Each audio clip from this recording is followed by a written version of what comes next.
આજે વિધાનસભાની બહાર હોળીના રંગોની છોડો ઉડી નેતાઓ અને ધારાસભ્યોએ એકબીજાને રંગ લગાવી અને હોળીની ઉજવણી કરી। ગૃહમાં દિવસની કાર્યવાહી પૂરી થયા બાદ મુખ્યમંત્રી ભૂપેન્દ્રભાઈ પટેલ, વિધાનસભા અધ્યક્ષ શંકરભાઈ ચૌધરી સહિત મંત્રીઓ, ધારાસભ્યો ગૃહના પ્રાંગણમાં એકત્ર થયા।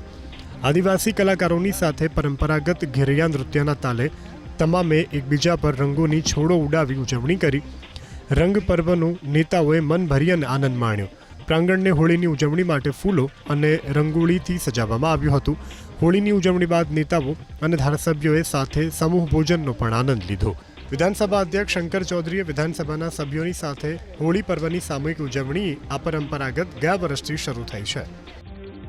મુખ્યમંત્રીશ્રીના માર્ગદર્શનમાં આપણે કવાટની હોળીને ઇન્ટરનેશનલ હોળી બનાવવા તરફ આગળ વધી રહ્યા છે અને આજે આપ જોઈ શકો છો કે કવાટથી પધારેલા મારા આદિવાસી ભાઈ બહેનોએ એમનું એક અલગ જ આર્ટ, જે એમની સંસ્કૃતિ છે, એ એમને ગુજરાતના ખૂણે ખૂણે સુધી વિધાનસભાના માધ્યમથી આજે પહોંચાડી છે।